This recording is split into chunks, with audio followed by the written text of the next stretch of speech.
So I want to take a break from my normal depression and anxiety videos, and I want to address Christians specifically, although really it applies to anybody else.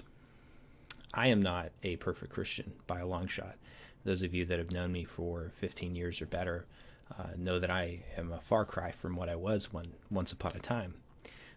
But it's still my faith, and I still care very deeply about my God and my church and the community of believers that we have across the entire world. So right now, things are absolutely crazy with this pandemic. It is depressing to see how divided the nation is, America is, and how divided the Christians in America are.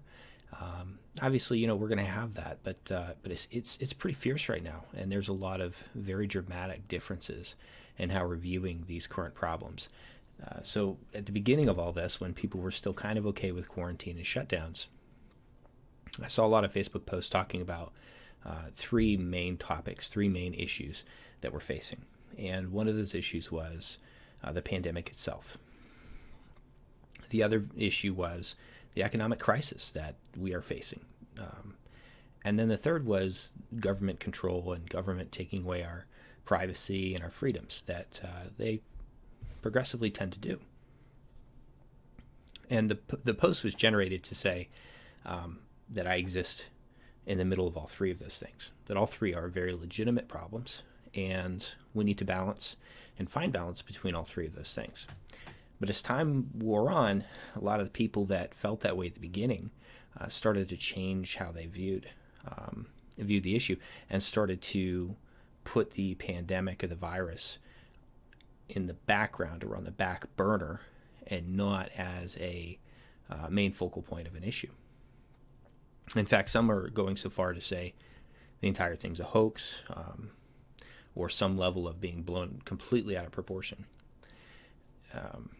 Now, I don't trust the media any more than the next person, but I think it's very valuable that Christians who are not living in ground zero, who are not watching their loved ones dying, who don't know anybody who's been diagnosed with it, or anything like that, it's so difficult for us to see it because we can't touch it, we can't witness it, we can't, for all intents and purposes, it doesn't exist to us. Those of us living in the majority of the country, really, in the less densely populated areas. But that doesn't mean it's not happening.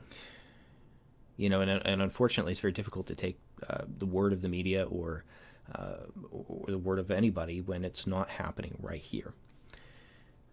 So I think the wisest thing to view, the wisest approach to this coronavirus is really that it's Schrodinger's virus. And if you don't know the reference, I encourage you to look that up. Schrodinger's cat, do a Google for that. You'll get the explanation behind it. But the gist of it is that this virus is both a hoax, completely blown out of proportion, and a very real and extreme threat. It's both. It's all of these things. And it has to be, because we don't know. We're not firsthand. We're not dealing with it. And so we have frontline reports saying it's not what they're making it out to be. We have frontline reports saying it's devastating.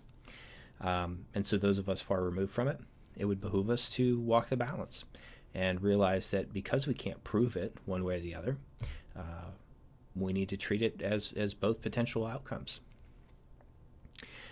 Christians have always been known as the people who ministered.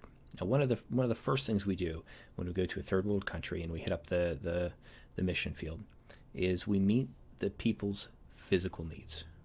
We go to them and we if they don't have clean water, we give them clean water. If they don't have food, we find ways for food, shelter, medical supplies. Doctors and nurses volunteering their own time to go out there and care for these people's physical needs. And that's critical because we do it from a depth of our heart, saying we care about the entirety of who this person is. And it models Jesus' method of ministering. He came and did miracles, not just for the sake of miracles, but he healed people, right? Physically, not just spiritually, but physically.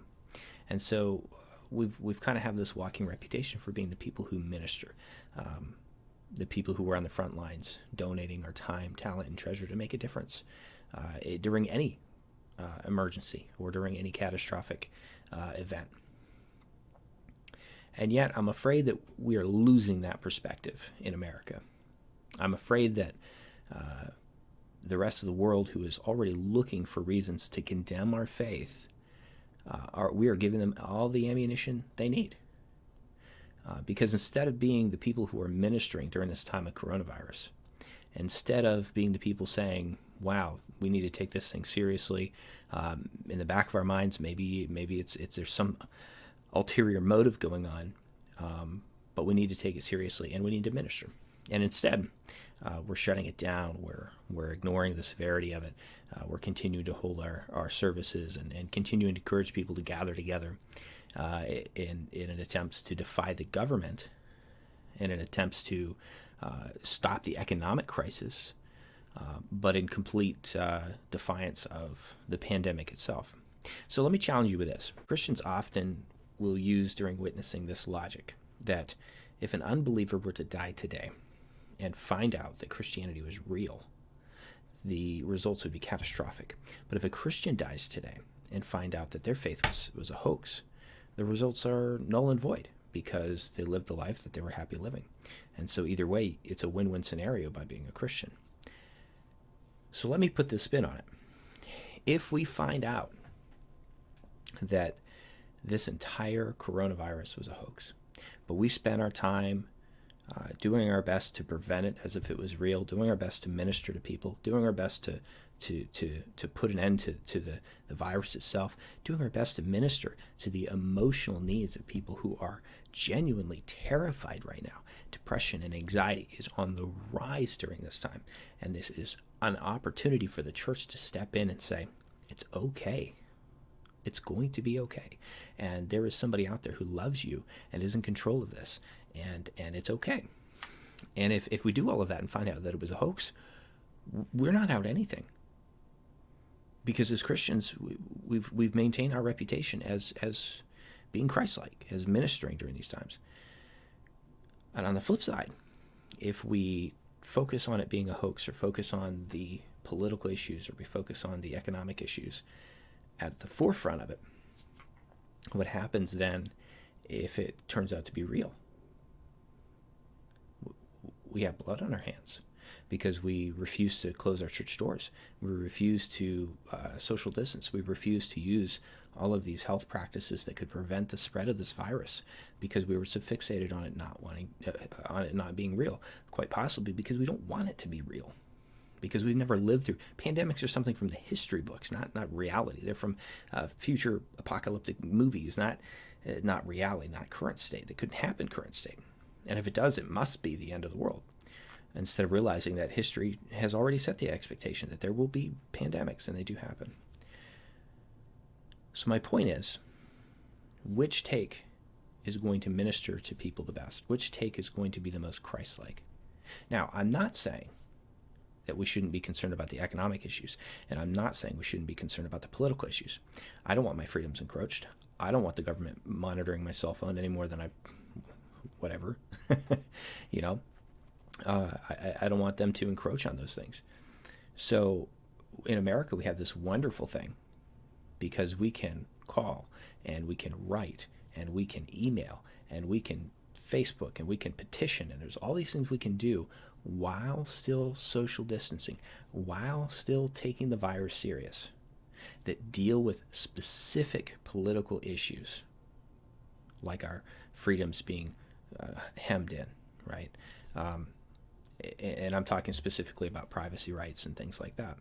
We have a right to do that. Economic issues, we can be putting our voice out there, and as a church, we can be coming together to help those that we know are struggling financially, to make a difference for them as well. And that's really what the church is here for, to meet the physical needs and then the spiritual needs.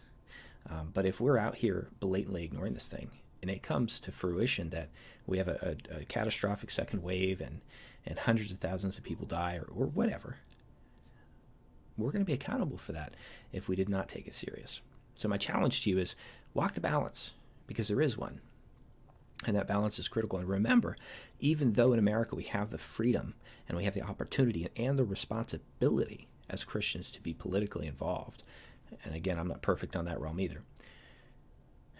Jesus made it very, very clear that the weapons of our warfare were not carnal, to render under Caesar what was Caesar's, and he made it very clear that his ministry was not in any way, shape, or form political, as many people thought it should have been. How many of his followers were just crushed when they realized that he wasn't going to overthrow Rome? Because that's not what he was here for. A few things to keep in mind anyway. That's my thoughts. Thank you.